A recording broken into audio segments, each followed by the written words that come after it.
sisters in Christ, we present to you Sepho Jeff Fata Missionaire to be licensed as a local pastor. Pastor Missionaire has completed the requirements for the license as a local pastor and is recommended by the District Committee on Ordained Ministry. We have inquired diligently concerning him, and have found him to be fit for this sacred vocation. And so, Pastor Missionaire, I ask you these questions. There are two questions for which I already know the answer that you are going to give. But I ask, do you believe that you are moved by the Holy Spirit to serve as a local pastor? Do you? And will you strive to live a life in keeping with what you preach through the gospel of Jesus? Will you? You are hereby authorized to serve as a local pastor in Journey United Methodist Church, to which Robert T. Hoshibata has appointed Methodist. And so I invite us to all hold Pastor Missionaire in prayer. Would you pray with me? Almighty God, whose word is truth, in the keeping of which is eternal life, we thank you for Sepho Jeffrey Fata Missionaire ministry. Continue him in your grace, that he may increase and bless your church through his service. In the name of Jesus the Christ. Amen. Congratulations, Pastor.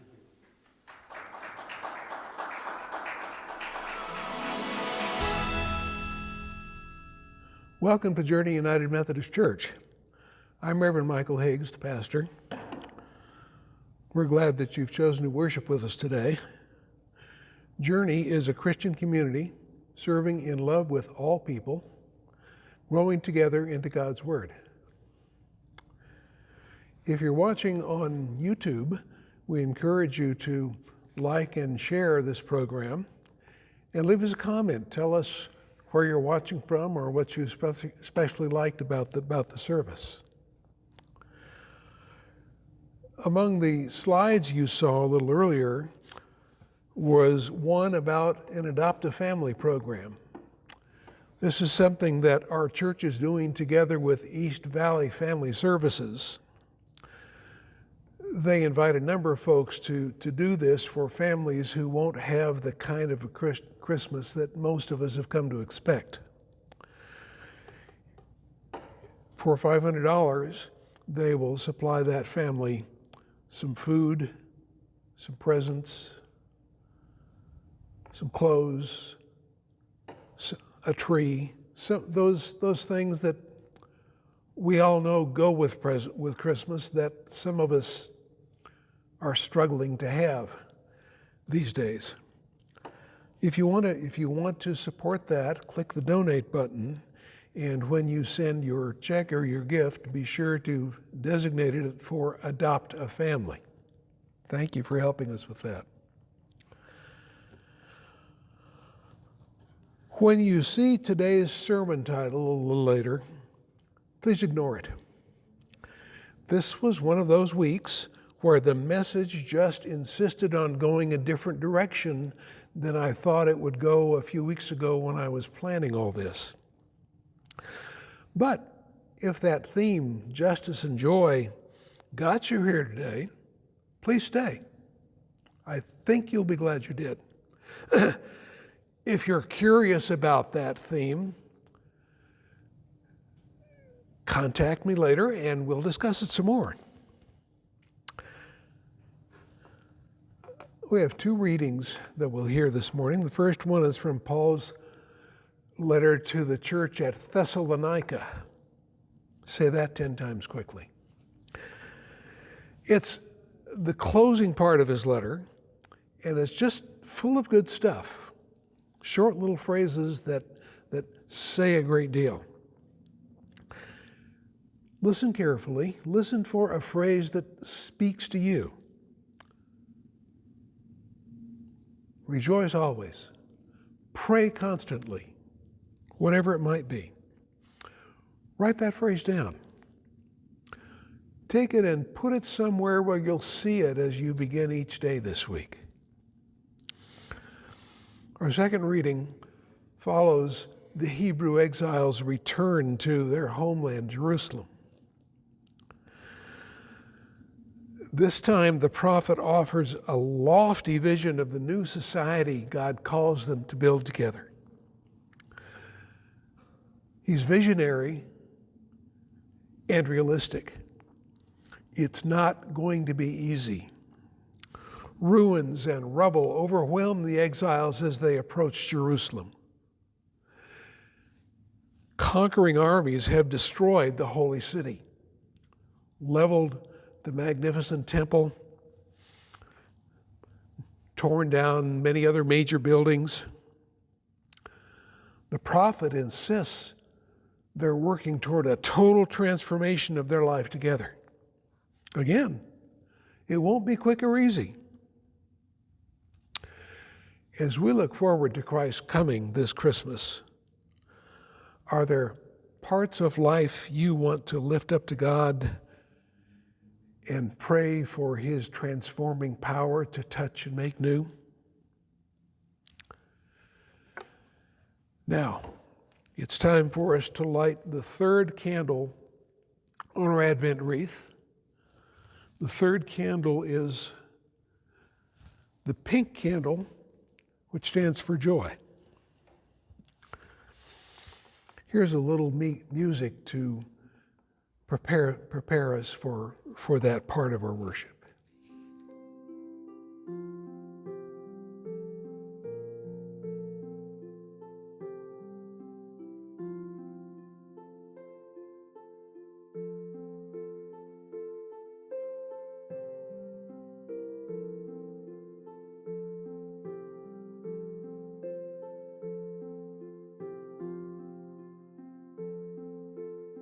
Advent is a season of joy.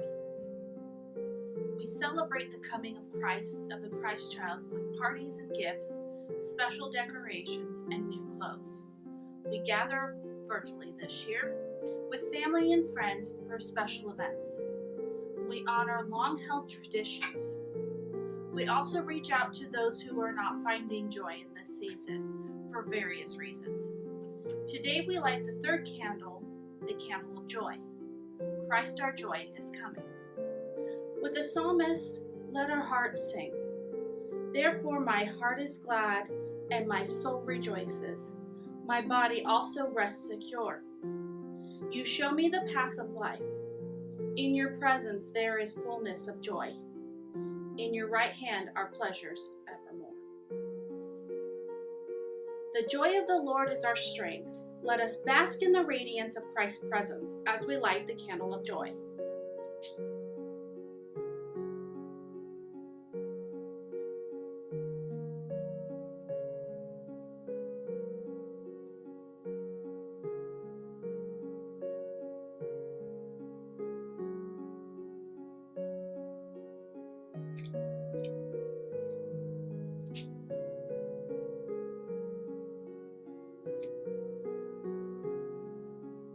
Holy God, we know that you will not find true joy in tinsel and colored lights. We cannot enjoy this season's rich abundance while our neighbors are in need. You and you alone are our true joy. Thank you for the gift of joy incarnate in Jesus. Thank you for your Spirit filling our hearts with joy, with your joy day after day. Come, Lord Jesus, bring us anew the gift of your joy and your life. Amen.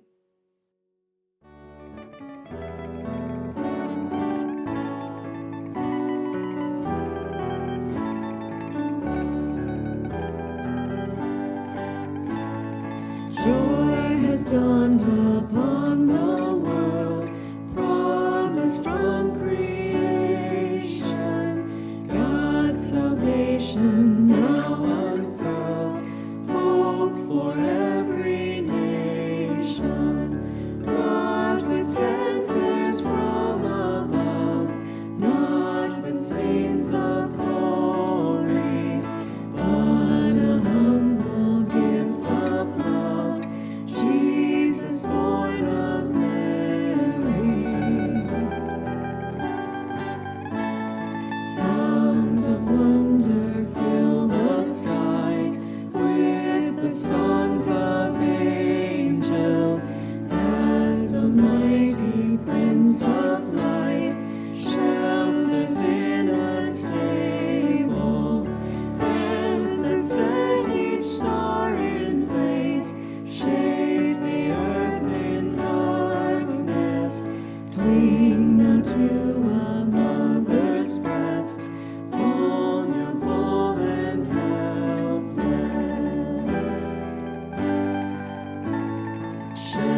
Christ our mighty champion. What a Savior, what a friend, what a glorious mystery. Once a babe in Bethlehem, now the Lord of history.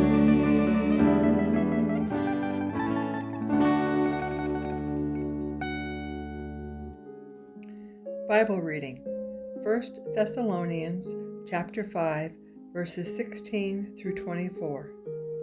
Rejoice always, pray continually, give thanks in every situation, because this is God's will for you in Christ Jesus. Don't suppress the Spirit. Don't brush off Spirit-inspired messages, but examine everything carefully and hang on to what is good.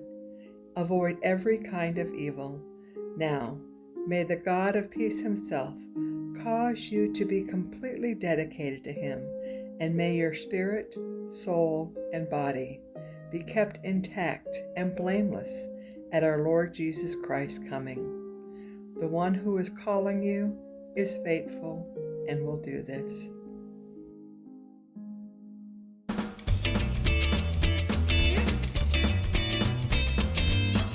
Morning, and welcome to Children's Time. The key words for today are joy and rejoice. Let's talk for a moment about the difference between joy and happiness. Happiness can be fleeting. That means it goes away quickly, sort of like having your favorite food for dinner. But joy is deeper. It's more important to you, and it cannot be taken away. An example of joy is knowing that your parents love you and will take care of you always. Joy is knowing that you love your parents and will do all sorts of things to love them back. Joy is knowing that God is in charge of the world and is taking care of it, even when things are all going wrong at the moment. A joyful person seems like a happy person. Would you rather be around a happy person or a grumpy person? I think we can all agree on that. It is much more pleasant to be around a person who is cheerful and happy. I know things happen that cause us to be sad, but I'm talking about those other ordinary days. Those days when you get up in the morning and you realize that you have a choice about how you will greet the day. You can be positive or negative. You can be grateful or grumpy. You can choose to smile or frown. It is completely up to you. So what would be some reasons to choose to be happy? Well, it feels good to be happy. Life seems more exciting when you're happy.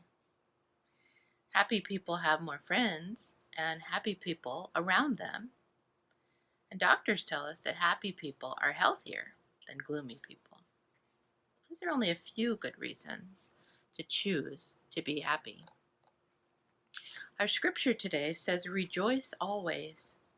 One way to do this is to look for things for which you can give thanks. We've talked before about keeping a gratitude journal, a little book that you use every night before you go to sleep, or in the morning to write down things you found during the day that pleased you and caused you to feel happy. I like to collect things from nature, so I can look at them whenever I feel a need to be reminded of the beauty and awesomeness all around me. It's a way of bringing a piece of God's creation up close to me, a way to appreciate the beauty of what God has given us. It could be a seashell, an unusual stone, a small pumpkin or gourd, a pine cone, flowers. Can you think of other things from nature that you would like to collect or have around you? I bet you could. Lately, I've had a plant with beautiful flowers on my table, but when I looked at them this morning, I saw that they were all drooped over, looking very sad. They needed water. So I poured some water over the soil, and within an hour, the flowers had lifted themselves up and were looking happy once again. Feeling God's love is like what happens to flowers when they receive a sprinkling of water. God's love makes us strong and lifts us up. The prophet Isaiah in the Bible says, "The Spirit of the Lord is on me." Isaiah goes on to say that God sent him to preach the good news of God's love to others and to comfort those who are sad. When you receive God's spirit of love and have that in your life, you rise up, bringing joy and beauty and comfort to others. Isaiah reminds us that all around us, the earth brings forth its bud. You can bloom too. Rise up with God's love to do good things for others and for the world. And when you do this, you will be surprised by what you discover. The word rejoice is an important word. It means to feel joy. So rejoice always means to give thanks and feel joy all the time and for everything around us. During the holiday season, it's easy to get jealous of what others are getting or feel left out of festivities, especially now. Given this, it is easy to feel and act crabby. These verses remind us to think, pray, and act joyfully all the time. The Apostle Paul does not say that we should do this because Santa is watching and will not bring crabby kids the stuff they want, even though that's what we might hear from TV ads or even our well-meaning parents. He tells us we should do it because we know God loves us and came to live among us as Jesus. Isaiah encourages us to care for the needs of God's people, to bring them joy. But how? Well, maybe you've seen some of the ways that you could do this in our e-news.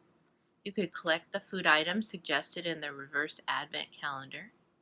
You could send a special contribution to our Adopt a Family campaign.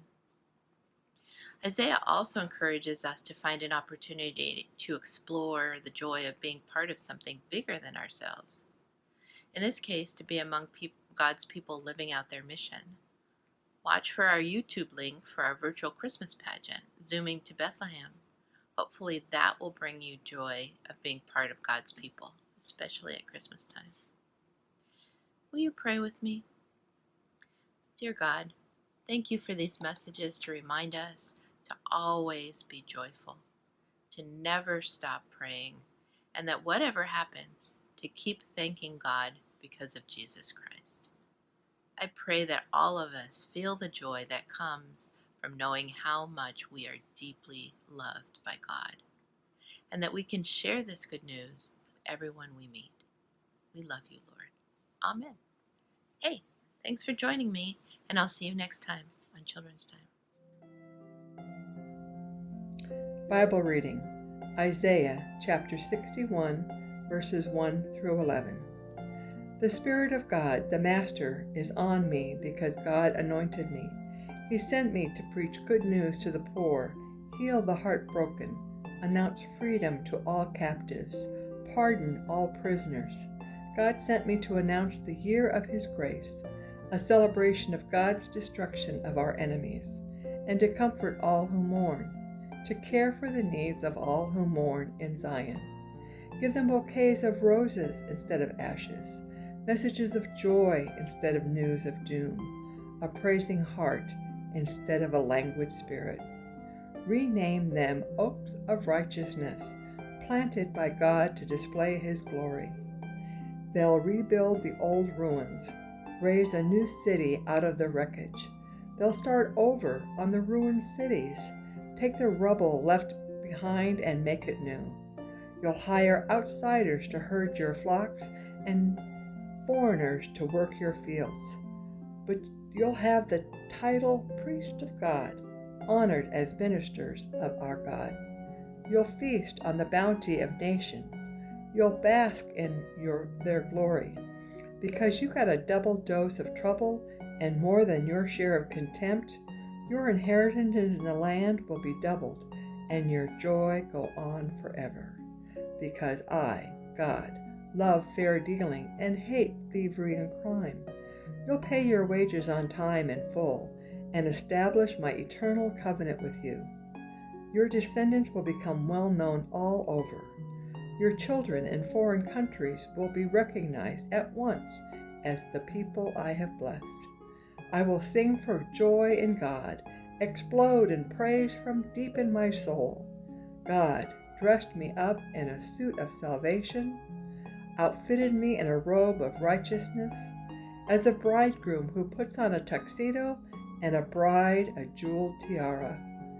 For as the earth bursts with spring wildflowers, and as a garden cascades with blossoms, so the Master God brings righteousness into full bloom and puts praise on display before the nations. A few years ago, Diana and I went to China. That 17-day trip is one of the best things we've ever done for ourselves. But even on that trip, the day came to go to the airport in Peking, get on the airplane, and head home. Many hours later, we arrived in Los Angeles. We got our luggage, went through customs, and waited on the curb for our friend Betsy to pick us up. We'd taken our phones with us, but hadn't used them during those 2 weeks. We hadn't even turned them on. As we waited, I pulled out my phone and turned it on. I had 2 voice messages. They'd both come around the same time a few days ago. The first was from my daughter. "Dad, call me as soon as you can. Everything's all right." No, it's not, I thought. If everything was all right, you wouldn't have told me so breathlessly and urgently. The other message came from a Yavapai County, Arizona deputy sheriff. He'd been called to our home outside Prescott. "I'm standing at your front door," he said. "I see a lot of water inside. I don't think I should go inside the house." This was late November. Our mountain community had experienced an early freeze. We thought we had drained a pipe in the attic, but apparently not completely. It still had enough water to freeze, thaw, burst, and let water loose all over the house. A day or so later, our pest control man came, discovered the disaster, and called the sheriff. Long story short, Diane and I arrived home to the ruins and rubble that our house had become.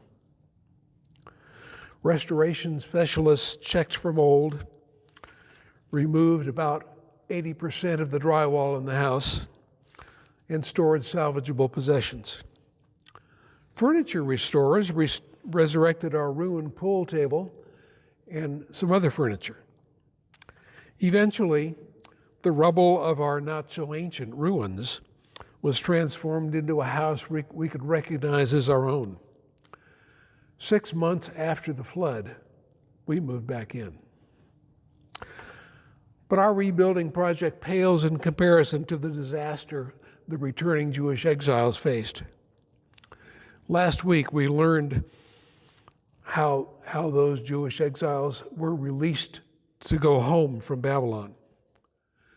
They, actually their parents or grandparents, had been taken captives and deported to Babylon about 70 years earlier. But these folks had heard the stories. They'd been told about the devastation that the Babylonian army had brought to Jerusalem. Then they got on the road and saw for themselves. Seeing that kind of devastation up close and personal makes it real. They saw the ruins of King Solomon's magnificent temple. They walked through blocks of rubble, the buildings destroyed by the invading Babylonian army. They determined to build their homeland better than new yesterday. And then reality set in. The project moved at a glacial pace. The rubble of their ruined cities overwhelmed them, just having to be around it daily. They faced critical shortages of both human and material resources, and they faced more critical shortages of vision, purpose, and cooperation. Conflict erupted frequently between the returned exiles and the people who'd never left Jerusalem. In all this turmoil, a prophet emerged. We know very little about him. We call him Isaiah, but we don't know his real name.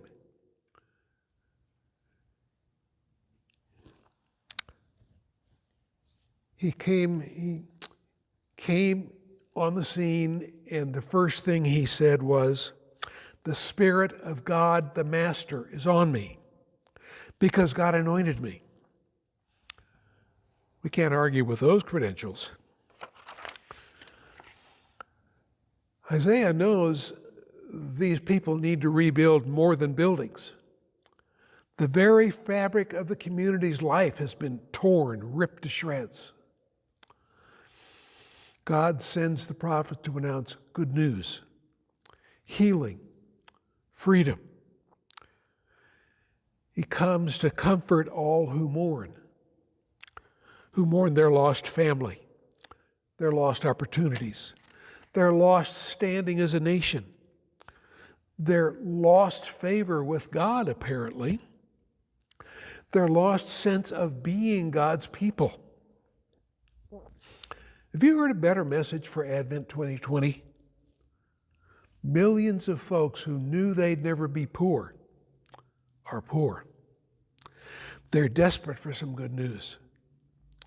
Millions more of us aren't materially poor, but we've lost the sense of being a people. All sorts of divisions and fault lines run through our life together.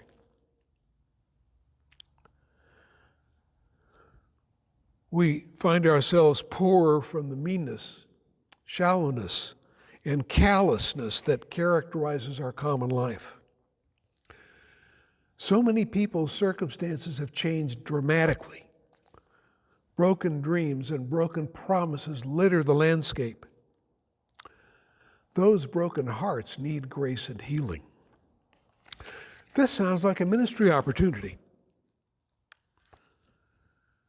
Those of us who feel called and anointed with Isaiah can walk beside folks who are trying to pick up the broken pieces of their lives. We'll encourage and support them as they seek to make something new and beautiful out of their brokenness.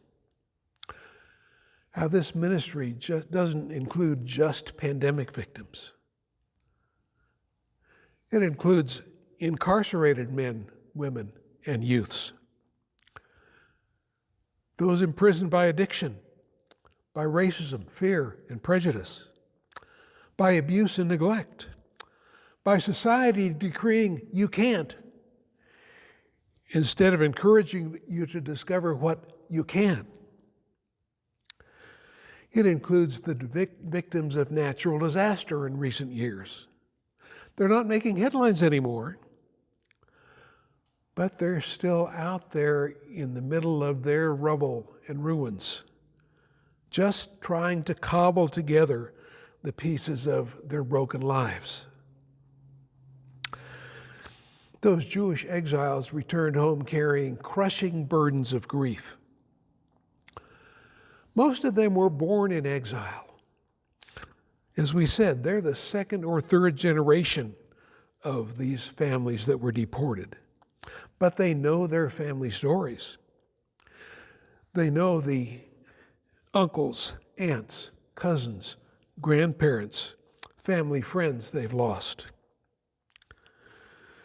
This returning exile community has a huge load of grief work to do. So do we. We've all lost something in this pandemic. Freedom of movement and association, family time we've had to give up or enjoy just virtually, our sense of invulnerability and it can't happen to me, vacation and travel opportunities. And we're the lucky ones. Nearly 300,000 families in this country have lost loved ones to coronavirus. Globally, the toll has passed 1.5 million deaths.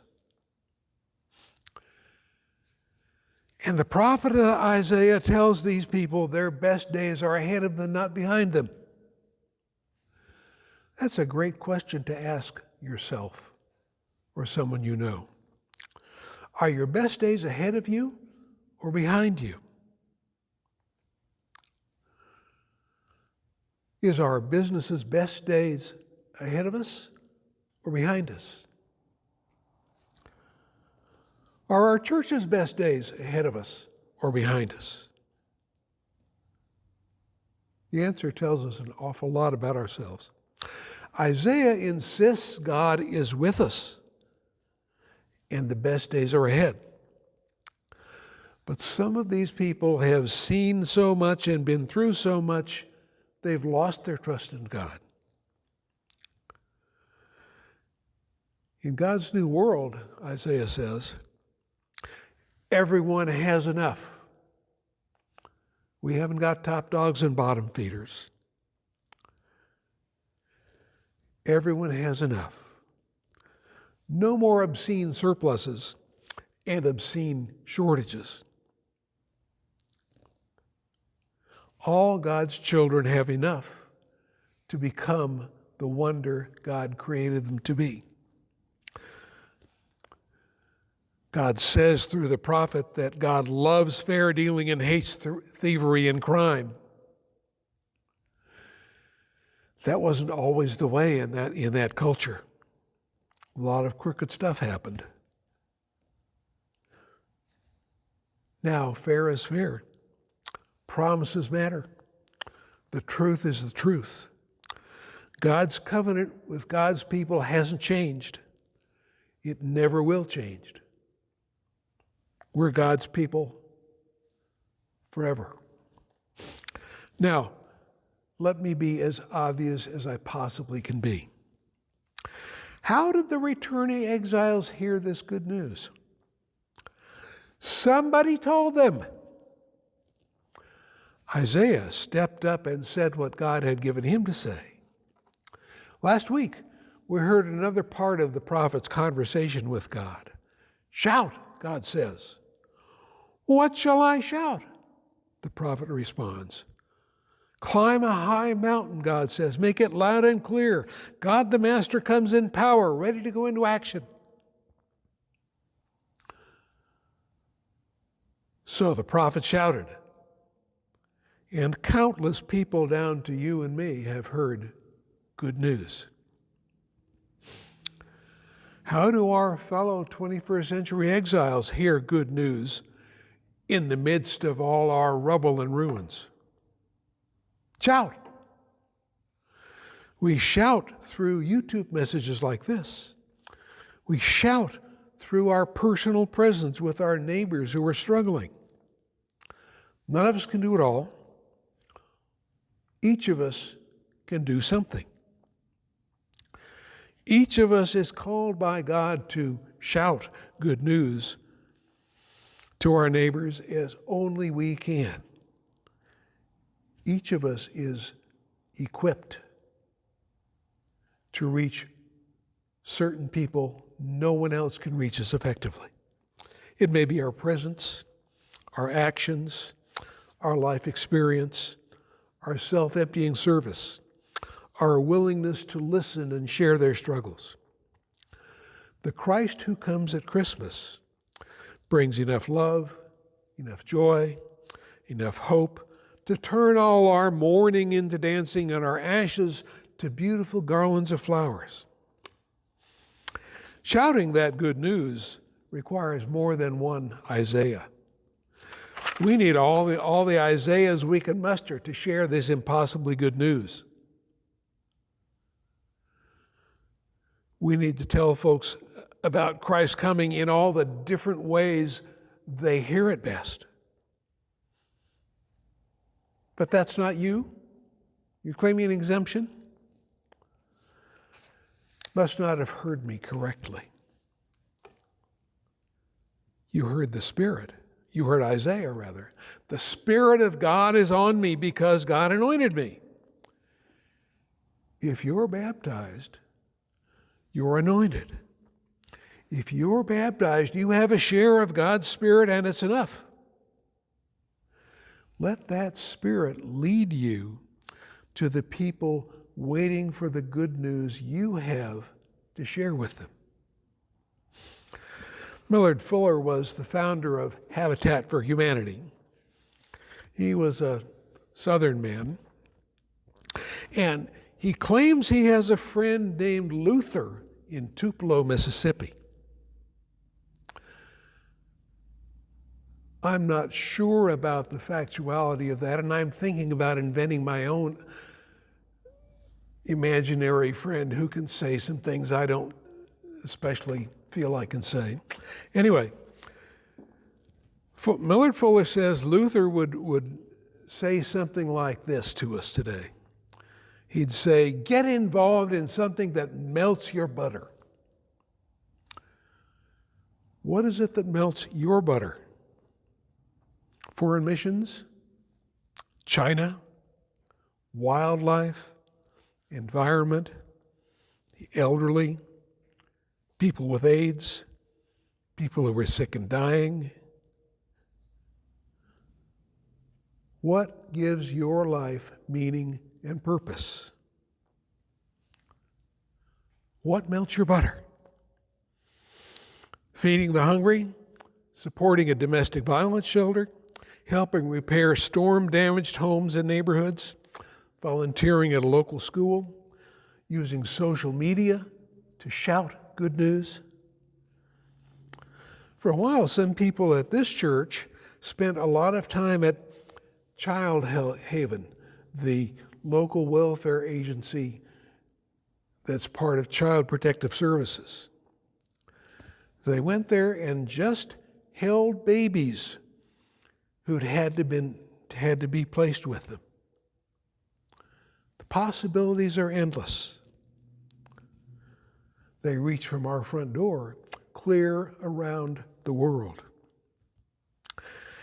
And all the bits and pieces of our individual ministries, all the bits and pieces of all the ways we find to shout good news, proclaim the prophet's glorious vision.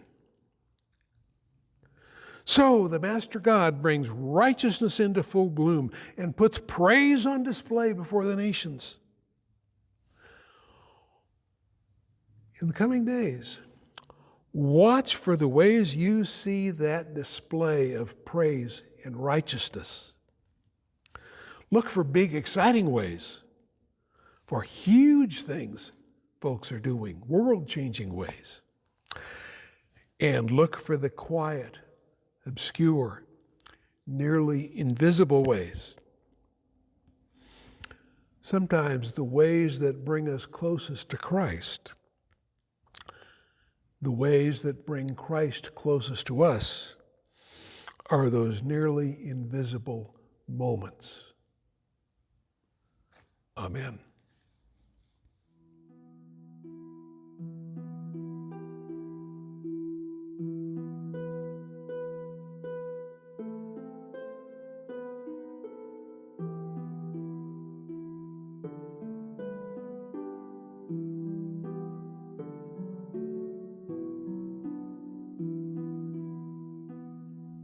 Please hear these words of prayer.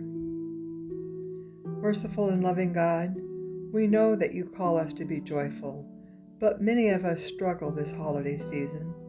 Some of us have experienced significant losses this year: a loved one, our health, our jobs, our sense of safety and security.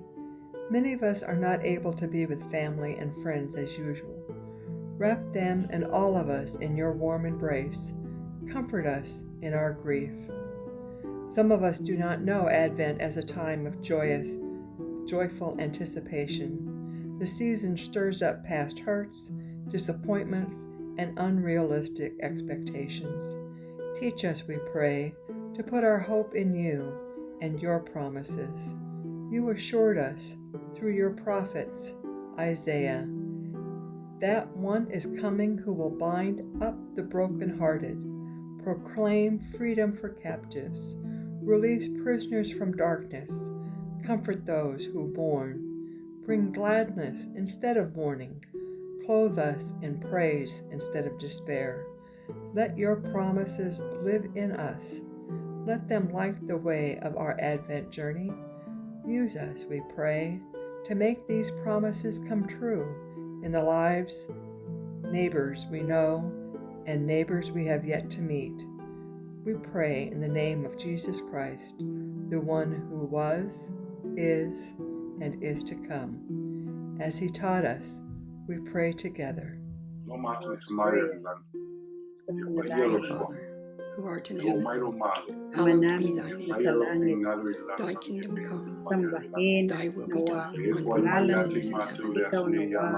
Give us this day our daily bread, and forgive us our trespasses as we forgive those who trespass against us. And lead us not into temptation, but deliver us from evil. For thine is the kingdom, and the power, and the glory forever. Kami sa aming mga kasalanan, tulad ng aming pagpapatawad sa mga nagkakasala sa amin. Kaming iharap sa mahigpit na pagsubok, ilayo kami sa mga sama, sapagkat iyo ang kaharian at ang kapangyarihan at ang kapurihan magpakailanman. Amen. Never has the work of the church been more important than during this time, when we grapple with the realities of physical distancing while seeing such a great need for unity, voice, and action in the world. We ask that you take this time to prepare your offering check and place it in an envelope and mail it to Journey United Methodist Church at 6450 East Stewart Avenue, Las Vegas, Nevada 89110. Or go to our website at www.journeytogether.vegas and click on the Donate button. You can also send your offering electronically through Auto Bill Pay or Zelle. Thank you, generous God, for all your good gifts. Especially and above all else, we thank you for your inexpressible gift of the Lord Jesus. Help us, O Lord, to see how richly blessed we are, and to share your blessings generously with others. Amen.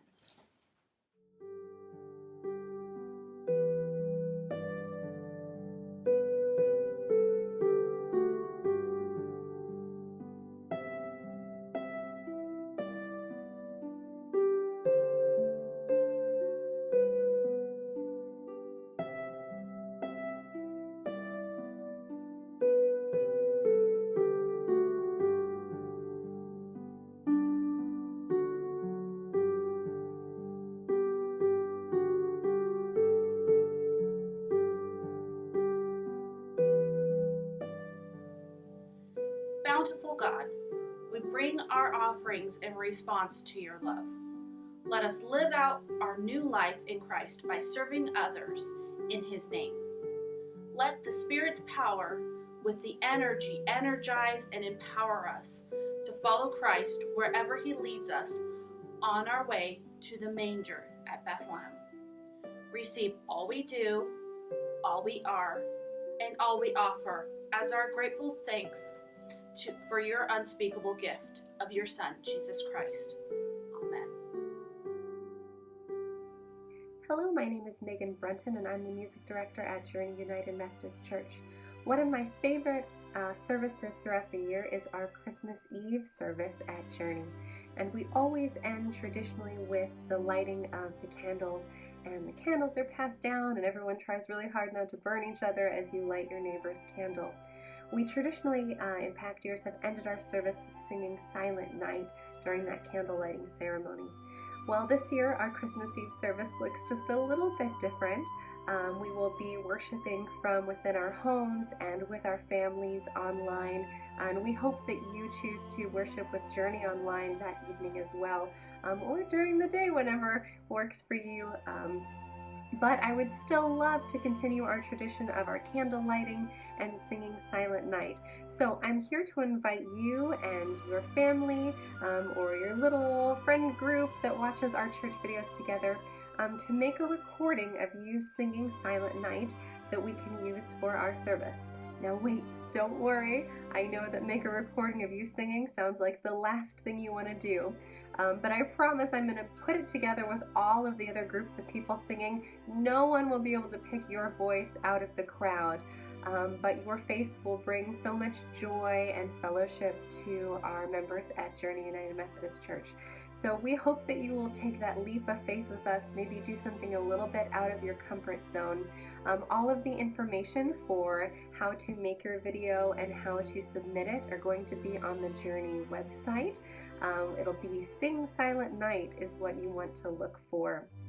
You don't have to have any kind of special musical talent or video talent. All you need is a phone with a camera and a willing heart. So we thank you in advance, and I can't wait for this year's Christmas Eve service. Be joyful always. Pray continually.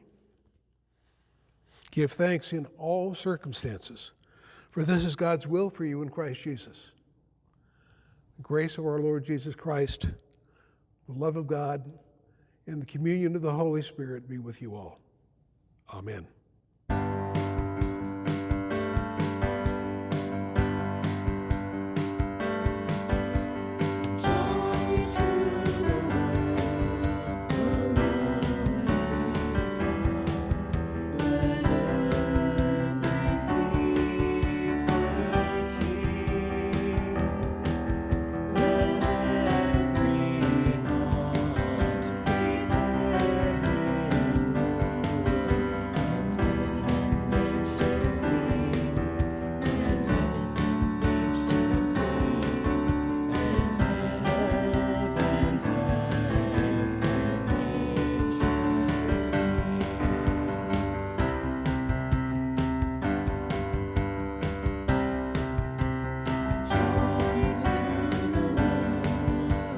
Say